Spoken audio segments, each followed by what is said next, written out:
El sistema educativo como muralla. Directores gendarmes. Resumen. La obligatoriedad del nivel secundario a partir de la sanción de la Ley 26.206 se constituye en una oportunidad democratizadora a la vez que en un desafío para las instituciones educativas. Una revisión histórica que enlaza imaginarios sociales e imágenes superpuestas de una ciudad de rango intermedio de la provincia de Buenos Aires, permite mirar los adentros y afueras en una sociedad compleja.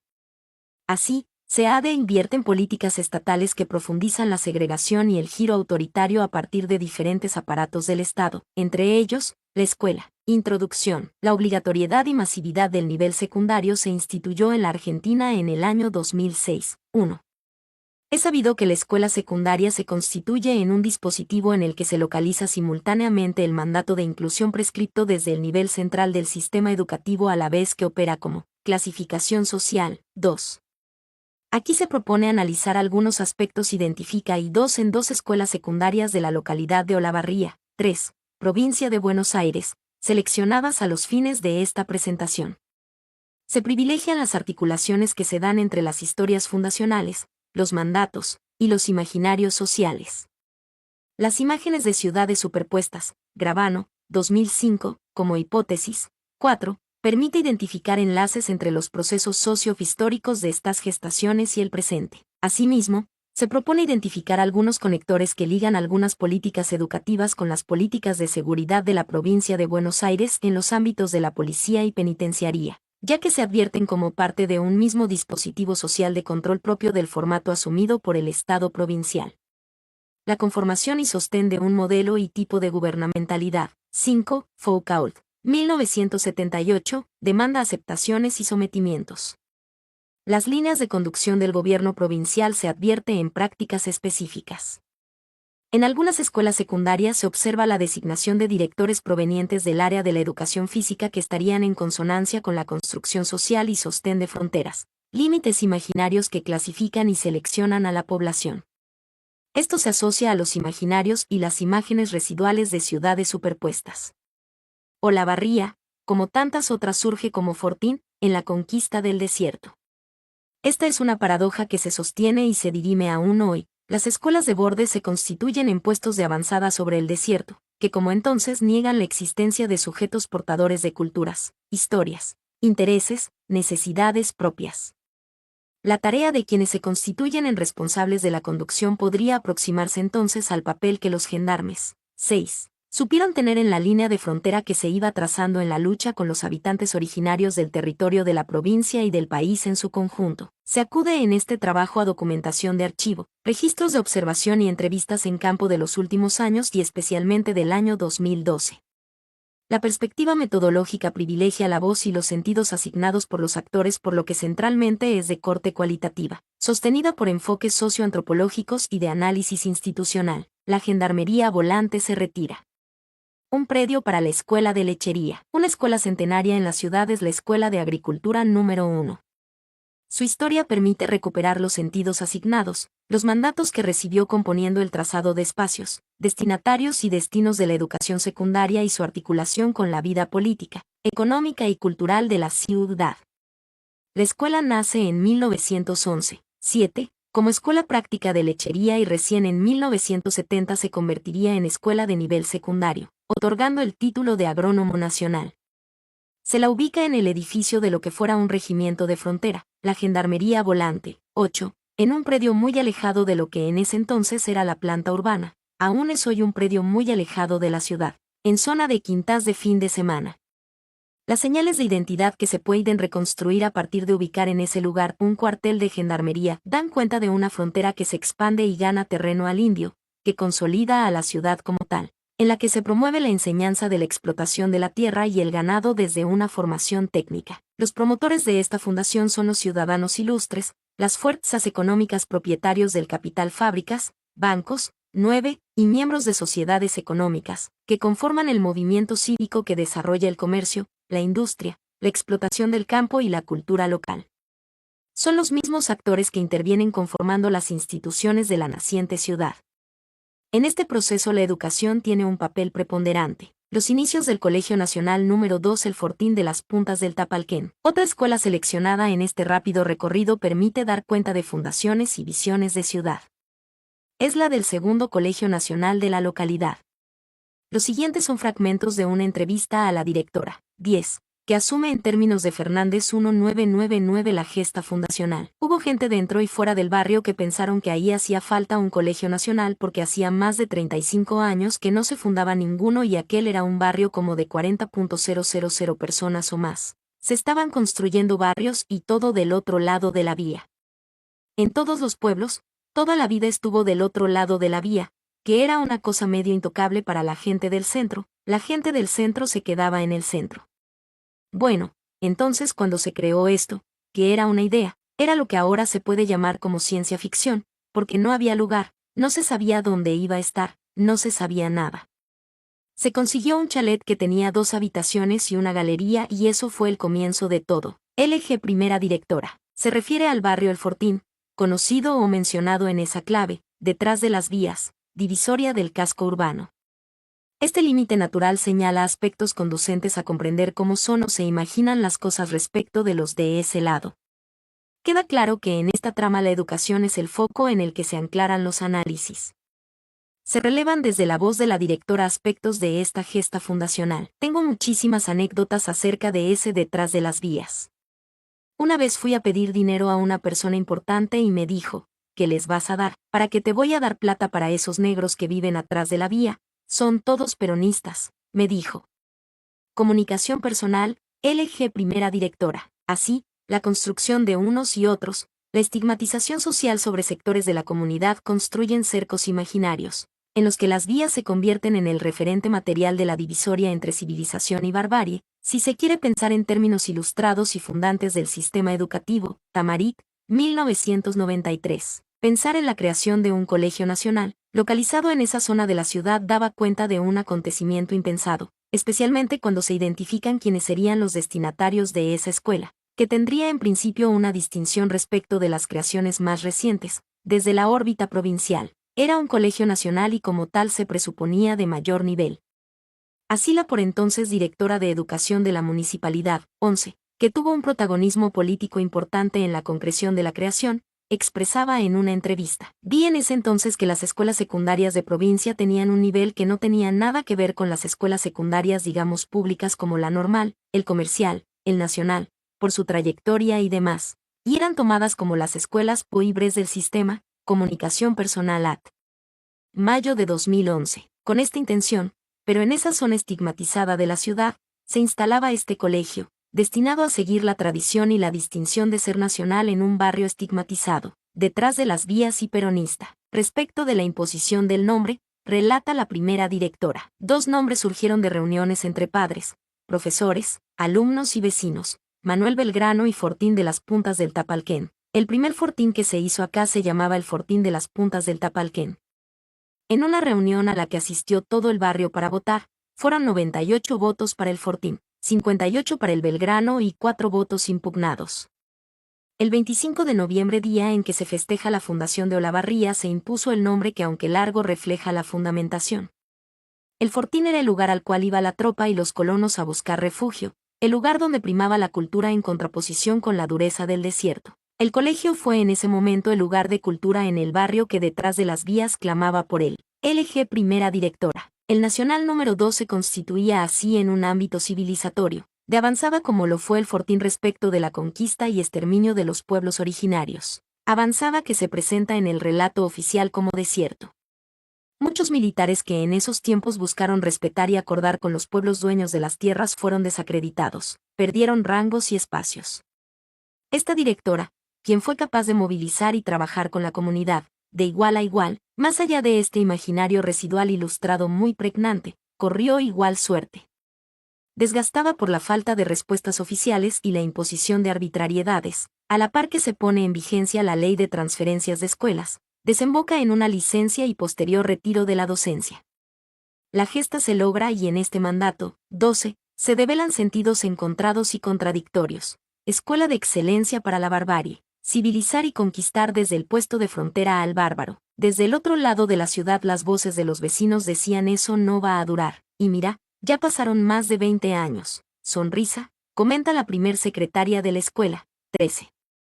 La doble cara del mandato. Educación de excelencia / civilizar es parte de las claves de análisis sobre la concreción y trayectoria de esta escuela. A más de 20 años de la inauguración de la escuela, se actualiza la imagen de desierto y de la escuela como frontera.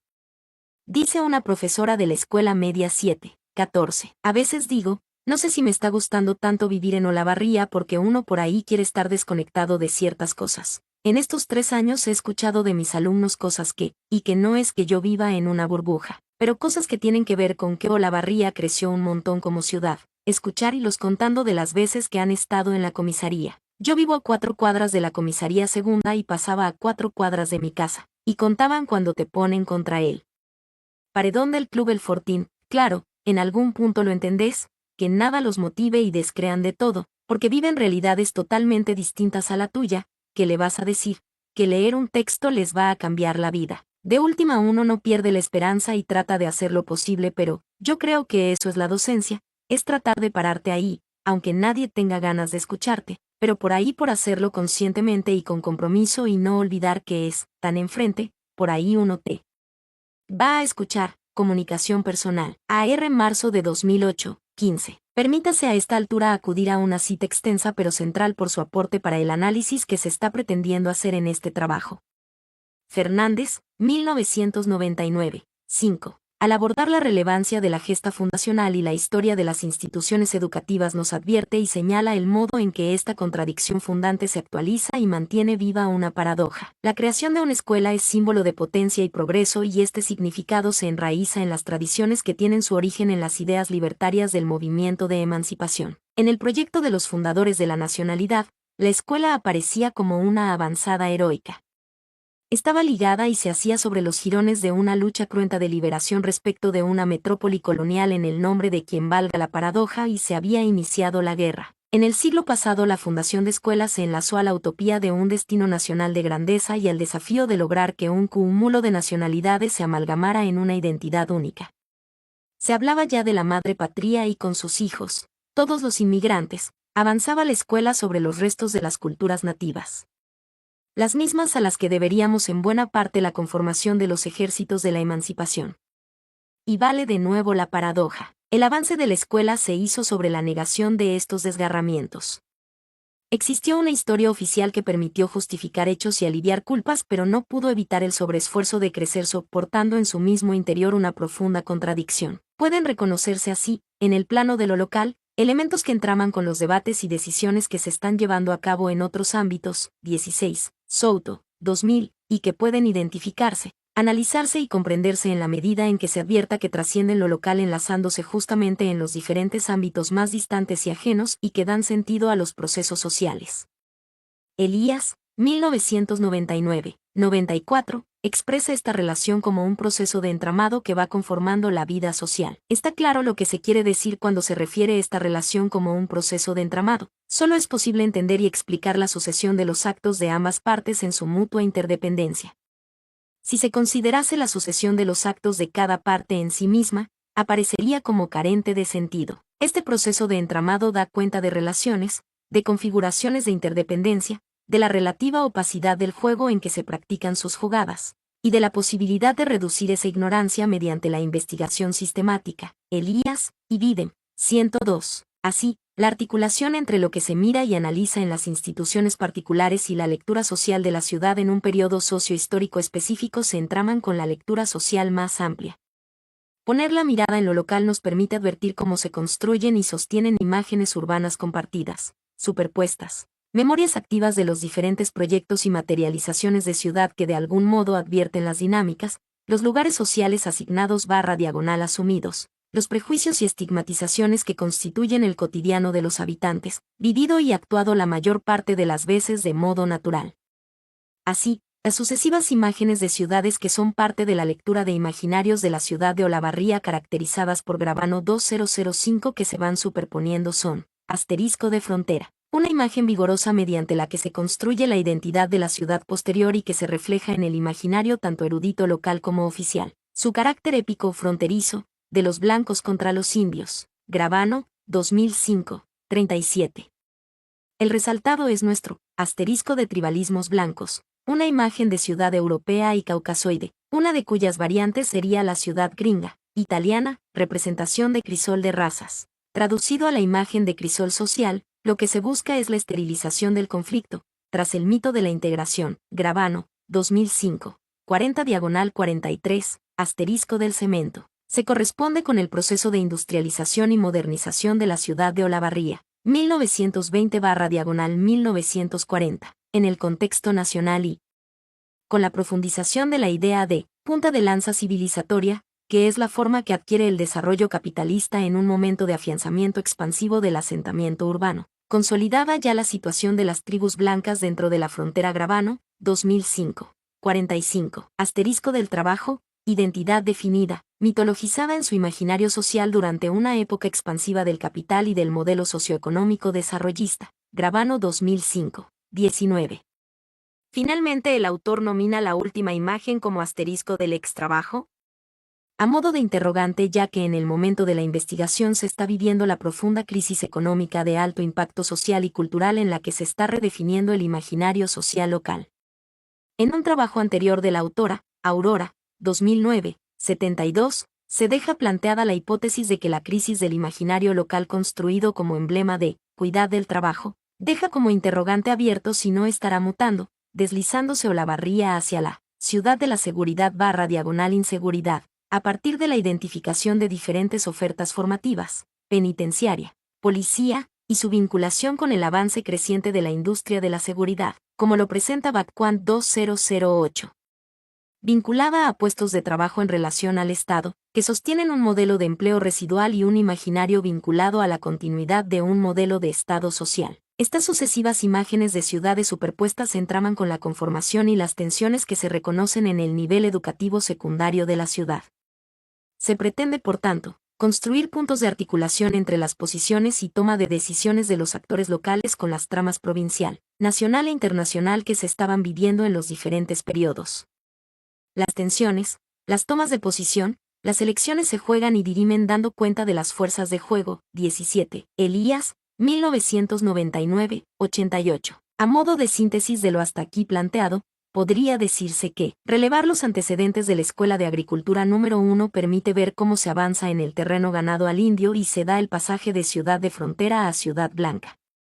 La ciudad de frontera materializa con esta creación un límite que muestra su avance y consolidación. Allí donde había estado un grupo armado de gendarmes que custodiaban los límites de la ciudad, el terreno conquistado ahora se sostiene con la educación para la colonización a través de la tierra y la explotación ganadera. Revisar las representaciones respecto de la educación en la fundación de una escuela secundaria en un barrio detrás de las vías, en la década de los 90, un siglo después de la escuela de lechería, actualiza un imaginario social vinculado al papel civilizatorio de la escuela. Colocar en la frontera avanzadas contra la ignorancia y la barbarie. Esta mirada hacia el pasado, el modo en que se idea y concreta la conformación del sistema educativo en una ciudad de la provincia de Buenos Aires, que aunque en principio particular, permite conformar una mirada sobre una provincia que fue corriendo la línea de frontera y disputando al indio sus tierras y la riqueza en diferentes localidades que vivieron procesos similares. Permite enlazar con el presente y las fronteras en las que se disputa el orden, la gobernabilidad de la provincia. Establecer articulaciones entre estos procesos que se advierten en el sistema educativo y los imaginarios sociales, los proyectos de ciudad que se juegan entrelazados, permite dar un nivel de profundidad al análisis hacia la comprensión de tramas no advertidas desde los discursos y registros oficiales en los que la creación de establecimientos educativos se presentan en un sentido positivo, exclusivamente y no se advierte su dialéctica social. Un paso más, las tensiones de época y las fronteras. En estos, nuestros tiempos, las fronteras continúan ahí. Hay territorios peligrosos y zonas liberadas que amenazan y anuncian el límite de la civilización. Detrás de estas fronteras están localizados amplios sectores de la población tamizada a partir de las categorías clase, raza, género y religión, APO, 1996. En esta selección los y las jóvenes, especialmente pobres, son destinatarios de políticas de inclusión. Parecería que no son parte y hay que incluirlos socialmente, que la sociedad está en una parte y ellos están más allá. En una entrevista realizada a la inspectora jefa distrital, 18, de la ciudad de Olavarría, en la que se le interrogaba acerca de las posibles causas por las que emergen episodios de violencia escolar, la inspectora consideró, No es un tema que hay que tomarlo como que los pibes son violentos, de ninguna manera. Es la multiplicidad de situaciones la que hace que se generen algunas situaciones de violencia. Opinó y reconoció que los docentes, venimos de una historia donde estábamos preparados para los que podían acceder al sistema y los que quedaban fuera, y hoy tienen que estar todos, concluyó. 19. Desde el sentido común. 20. Siempre circuló que la escuela secundaria era para unos y el trabajo para otros. En los sucesivos y largos años en que se fue generando y profundizando el avance del Estado neoliberal, el destino de miles fue el desempleo, la miseria, el no futuro. Bowman, 1999. Tenti Fanfani 2008. La inspectora jefa distrital repite una frase que desde el sentido común señala la tensión entre el imperativo de la ley y la fuerte creencia de que la escuela secundaria es para unos y con ello se identifica la capacidad de la escuela y los docentes para recibir a quienes podían acceder al sistema a sabiendas que otros no llegarían, los que quedaban fuera. Para recibir a esos la escuela y los docentes no estarían preparados. Desde la sanción de la ley todos y todas a la escuela es el lema que impera desde el mandato oficial. ¿Cómo manejar esta masa de sujetos que no tienen las condiciones para acceder a la escuela secundaria? Desde sus modales, vestimenta, gustos, lenguaje, creencias, conflictos con la ley y una construcción social estigmatizada y estigmatizante de delincuentes, drogadictos, malhechores, ineducables. Tamarit, 1993, dan cuenta de marcas de clase, etnia, género y religión que confrontan con las tradiciones instaladas respecto de quiénes son los destinatarios exitosos y los que quedan afuera de las escuelas del nivel, unos jóvenes que están enfrente, como expresaba la profesora, y no se sabe bien cómo llegar. En el conjunto social, asimismo, se convierten estos últimos en focos de intervención y destinatarios de políticas públicas, planes de inclusión educativa, empleo joven, callejeadas, entre otros, para retirar a los jóvenes de la calle, inducirlos al mundo del trabajo, sacarlos del riesgo del consumo de drogas. En este conjunto de políticas se le demanda al sistema educativo que dé ingreso, retenga, promueva y gradúe a estos jóvenes. Este es el punto de clivaje que se quiere analizar. Los modos en que se definen y llevan adelante prácticas conducentes al logro de estos objetivos. Una estrategia que se advierte en la política del gobierno justicialista de Daniel Scioli es la recurrencia de una conformación de instituciones gendarmes. Instituciones que más que promover la participación plena, la construcción de lazos desde el respeto y la garantía de derechos, tomarían como base un modelo de dominación por la coerción y la mano dura, aunque se prescribe la retención y las búsquedas de sostén de los y las jóvenes como discurso oficial. En este reconocimiento se incluyen los modos en que actúan y se dejan actuar a los aparatos que tienen la legitimidad por ser fuerzas de seguridad del Estado, la policía y la penitenciaria, y las instituciones que representan los aparatos ideológicos del Estado. Althusser, 1988, especialmente focalizando la escuela secundaria, en donde prácticas manipuladoras hacen de la participación de los jóvenes un como si. 21. Así, Calvete y Vales, 2011, 87, señalan, el espacio escolar puede adquirir una importancia central en el marco del fortalecimiento de la condición ciudadana de los jóvenes, en la medida en que amerite los espacios de diálogo y escucha, de organización, debate y participación en la toma de decisiones por parte de los jóvenes, cuando las irrupciones de los mismos no sean sancionadas y se comprendan los nuevos modos de hacer política por parte de los estudiantes. Cuando todo ello se traslade a las prácticas concretas se podrá hablar quizás de una democratización institucional. Asimismo, cabe recuperar aquí que es en las escuelas singulares en las que el trabajo docente se construye en las formas cotidianas de la micropolítica institucional, en el entramado de las condiciones materiales y las relaciones sociales. Por eso, cada escuela singular es el espacio en el que lo homogéneo toma cuerpo a partir de formas heterogéneas de existencia institucional. Espeleta, 1989. C. Trastade procesos de negociación en la red de relaciones internas y externas en las que la escuela se inscribe. Es allí donde se abre el espacio de las estrategias individuales e institucionales. Virgin y Biden, 1997. Los sujetos, como actores de su tiempo histórico, tienen posibilidades y límites en sus actuaciones. En este sentido, la perspectiva elegida para analizar la relación que se construye entre los diferentes actores docentes, padres, estudiantes, autoridades y la escuela se reconoce como relacional y posicional, contextuada socio-históricamente. Los entramados de interrelaciones que conforman la cotidianeidad de las organizaciones han de poder mirarse desde lo uno y lo múltiple, buscando identificar las fuerzas de juego que construyen la tensión del entramado. Interpelar a los actores pero sin dejar de ver en este foco la complejidad de su actuación y relaciones en la trama, en que se implican y construyen. El juego de poder y de fuerzas está regulado por las características del entramado de las relaciones interdependientes de individuos. Elías, 1999-94. La conformación y sostén de un modelo y tipo de gubernamentalidad. Rose, 2007, p. 113, 22, demanda ajustar la mirada respecto de aceptaciones y sometimientos. Aquí se busca revisar los conectores que ligan estas políticas públicas y conformar de un tipo de sujeto que acepte y comparta esta ideología, advirtiéndose una derechización que parecería concretarse en la selección de cierto perfil de directores que aportaría a este modelo de gubernamentalidad. El papel que juegan los actores situados es clave en esta mirada, ya que son las decisiones que se materializan en el plano local las que van conformando movimientos que dan cuenta de la dinámica social, tal como plantea Elías 1999 al referirse a las interdependencias de las configuraciones. Las escuelas secundarias de borde. Comienza a llamar la atención a partir del gobierno de Scioli la elección y designación de directores de escuelas secundarias, mayoritariamente de bordes, provenientes del campo de la educación física. Sorprende porque no era tradición que estos docentes ocuparan cargos de gestión, a excepción de los de la propia rama, como es el caso de los centros de educación física. La misma Jefatura Regional de Educación, Región 25, es ocupada por una profesora de educación física. Este cargo tiene una impronta netamente de confianza política ya que se designa a propuesta de la Jefatura Regional de Educación. Ahora bien, ¿por qué a la hora de seleccionar y calificar en ámbitos de concursos, los profesores de educación física se colocan en primeros puestos? Una de las razones legales se ubica en una resolución del año 2005, 23, que habilita a estos profesores, entre otros, a presentarse a concursos directivos si son titulares en el nivel que aspiran. Asimismo, se les reconocen antecedentes, como por ejemplo participar en la conducción deportiva, eventos, etc., que les otorgan un puntaje, antecedentes que docentes de otras modalidades no cuentan. Así, es incuestionable la legitimidad de la designación de cargos ya que se alcanza por concursos. Se ponen en juego también las tensiones hegemónicas de género. La educación física es una de las modalidades que sigue teniendo gran presencia de hombres que estudian y ejercen la docencia.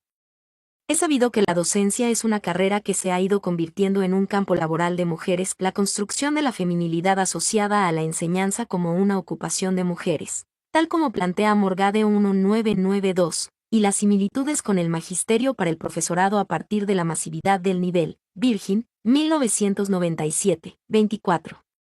Esta área, desde sus inicios se la privilegió para varones y lentamente fue incorporándose a las mujeres.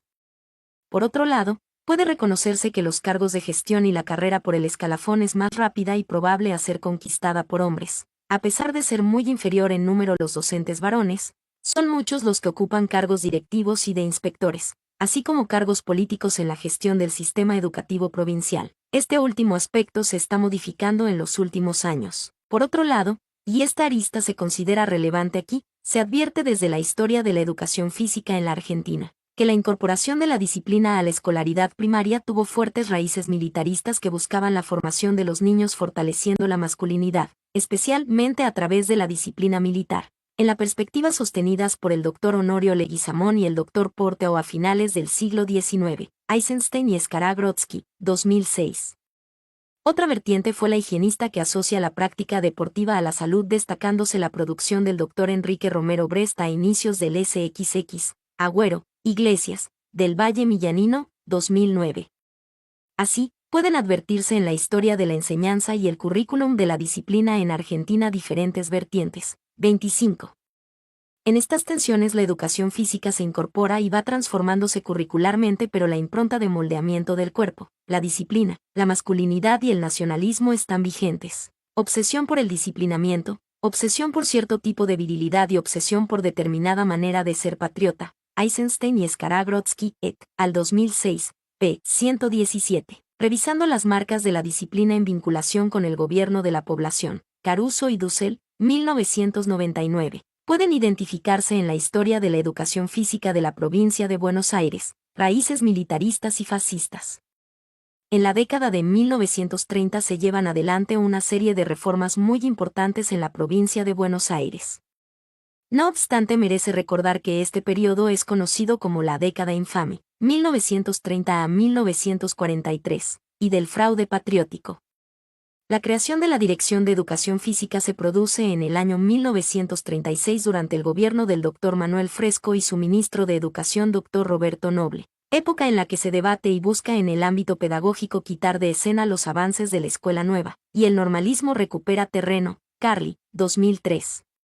Un gobierno que pretende ser innovador y progresista pero con fuertes marcas conservadoras, coloca en la educación un anclaje clave para sus propósitos. La lucha internacional y la amenaza del comunismo exacerban la decisión de construir consensos y adhesiones a las líneas más duras del nacionalismo que se reflejan en el fascismo. En este contexto se coloca el foco en esta disciplina. Esta impronta en la dirección y en los ámbitos de formación es muy fuerte aún. Si se acude a la historia del Instituto de Educación Física de Olavarría, se identifica en sus orígenes una marca militar y católica, 26, importante desde quienes llevan adelante la gesta de fundación. Su propuesta y concreción se da entre los años 1970/71, época gobernada de facto, gesta que sus fundadores denominan época dorada, Herrera, 1992. No es el propósito aquí realizar un análisis institucional del instituto, pero vale la referencia a rituales de iniciación que se sostienen hasta el presente, aunque de otro modo, como es la fiesta de la I. Los ingresantes reciben el distintivo una letra I mayúscula en paño que portarán prendida a sus uniformes durante toda la formación docente en un acto de bautismo al que los ingresa un padrino, un estudiante avanzado. 27. Así, un docente y director en ejercicio rememora el bautismo, la fiesta de la primera. Ahí las sensaciones fueron medias mezcladas. Tiene que ver con una tradición aunque no siempre fue así, se pasaban de los límites. Lo de la jerarquía, lo de tener que pagar derecho de piso, lo de sos una rata mezcladas con las actividades que tenían que ver con el aspecto recreativo de integración que eran manejadas solo por alumnos de tercer año. No había profesores, eso estaba bueno. Registro en Sosa, 2007, p. 17. Asimismo, Sosa 2007-28, advierte en su análisis respecto de la construcción identitaria del profesor de educación física durante la formación de grado, aspectos que darían cuenta de que se ha opacado la dimensión política durante esa formación y posteriormente en el ejercicio de la tarea profesional. Esta despolitización de la práctica coloca a los profesores en un espacio para la acción en muchos casos de lectura ingenua del mundo en términos de Freire 1990. La decisión de habilitarlos a concursar cargos directivos, la bonificación en esa instancia con puntos obtenidos por su trayectoria especialmente deportiva, encuentros, torneos, etc., que otros aspirantes no cuentan, dan oportunidad y cierta ventaja a los profesores de educación física. La decisión política de abrir este camino se vincula, a nuestro entender, con determinadas visiones y decisiones respecto de la gestión política y la gubernamentalidad de la provincia y las marcas de origen que esta disciplina trae. No obstante, los actores tienen sin duda capacidades para hacer otra cosa, en la medida que hagan una revisión de los sentidos asignados a la enseñanza y la educación y puedan advertir la dimensión política de su práctica. Policías y penitenciarios en la mira. En la provincia de Buenos Aires se vienen registrando una serie de denuncias que ponen en la mira procedimientos y prácticas que se dan tanto en el ámbito de la estructura policial como penitenciaria. Se toman como referencias el documento publicado por el Centro de Estudios Legales y Sociales, CELS, 2012 y las notas periodísticas aparecidas entre abril y junio de 2012 en el diario capitalino página/12. Pueden leerse en el informe publicado por el CELS, en el capítulo dedicado a la provincia, referencias como las que siguen. La provincia de Buenos Aires sostuvo durante los últimos 4 años políticas de delegación de la seguridad en la propia policía bonaerense. La situación actual de la provincia es la consecuencia de esa sostenida decisión política. A través de hechos conmocionantes pueden verse complejas tramas en las que se superponen la ineficiencia para investigar, la corrupción, la connivencia con redes delictivas y la violencia policial. CELS, 2012, p. 144. Más aún, existen políticas públicas de seguridad que se afirman sobre concepciones que reproducen y realimentan la estigmatización de estos sectores, como los operativos de saturación, llevados adelante frecuentemente en villas y asentamientos del conurbano, identificándolos con las amenazas a las que hay que combatir. Aun cuando los abordajes territoriales intensificados también son una opción impulsada por el gobierno nacional, su racionalidad y diseño son diferentes. Los allanamientos masivos de la provincia son operativos disruptivos, asociados generalmente a un caso que causa conmoción pública y para el que se activan respuestas rápidas, violentas y en los que no se reconoce a los vecinos afectados como interlocutores del gobierno y beneficiarios de los servicios de seguridad, sino como objetos bajo requisa e investigación. El modelo delegativo asumido por el gobierno provincial desarmó gran parte de los avances de la reforma policial bonaerense, 2004 a 2007, 29. En los primeros años de esta gestión, 2007 a 2011, se impulsaron reformas normativas para desarmar el andamiaje jurídico, se abandonó la dirección civil, se desarticuló la política de participación ciudadana y de prevención comunitaria de la violencia y las herramientas de gestión que permitían el monitoreo de los fenómenos de inseguridad y el control del trabajo policial. El gobierno provincial progresivamente dio marcha atrás con los cambios que se habían realizado en la estructura de la policía y terminó optando en la práctica por un esquema de autogobierno, expresado en la decisión institucional de fusionar los ministerios de Seguridad y de Justicia y de elevar el cargo de jefe de la policía al rango de subsecretario, CELS, 2012, p. 145 a 146. Así, a lo largo del informe se van presentando y analizando los modos en que el Poder Ejecutivo ha habilitado y facilitado que las fuerzas policiales no solo resulten en situaciones de inoperancia e inacción, sino que a partir de casos muy resonantes se advierta el autogobierno de las fuerzas habilitado por el propio gobernador, señalándose además la incapacidad del Ejecutivo provincial para investigar el rol deficiente de la justicia, que resulta incapaz de abrir fisuras en el escenario de autonomía policial de la provincia, CELS, 2012, p. 153. Por otro lado, y desde las acciones llevadas en las penitenciarias de la provincia, el presidente de la Comisión de Derechos Humanos de la Cámara de Diputados, Remo Carlotto, reconoce que la política que se lleva adelante en la situación de la seguridad y la de las personas privadas de su libertad en la provincia es realmente violatoria de los derechos humanos.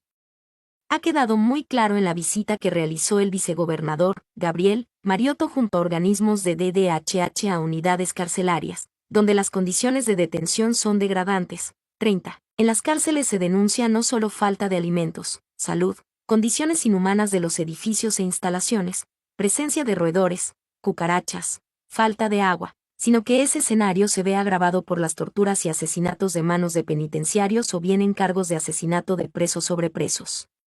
Estas denuncias llegaron a la vicegobernación. 31. La Comisión Interamericana de Derechos Humanos concedió una medida cautelar solicitada por el CELS y la Comisión Provincial por la Memoria luego del asesinato a golpes del interno Patricio Barros Cisneros, y responsabilizó al Estado Nacional por la integridad y la vida de las personas privadas de su libertad en el complejo conurbano norte.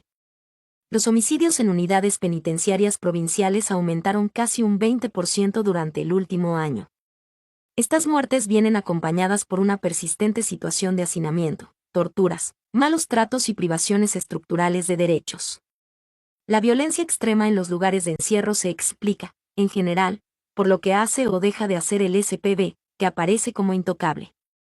La negación política de la situación alimenta las respuestas represivas y ha reafirmado la autonomía con la que el SPV se mueve, sostiene la presentación. 32. Desde estos aparatos represivos del Estado provincial pueden advertirse ejecuciones y concreciones de decisiones políticas que dan cuenta de una derechización y un endurecimiento respecto de los modelos de control, desplegados especialmente en relación a la población pobre, vulnerabilizada, joven de la provincia.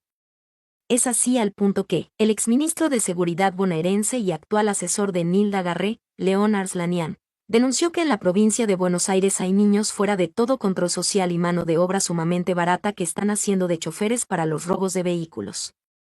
En ese sentido, advirtió que la administración de Daniel Scioli carece de la planificación necesaria para revertir la situación. 33. Así, este escenario da cuenta de modos de controlar y mantener en las fronteras de la civilización a sectores de la población marginalizadas, de pobreza estructural, en general con escasas oportunidades de acceso a la educación y al trabajo formal. Mi nombre es Demim, soy tu asistente personal. Mi sitio en internet es demim.es.tl.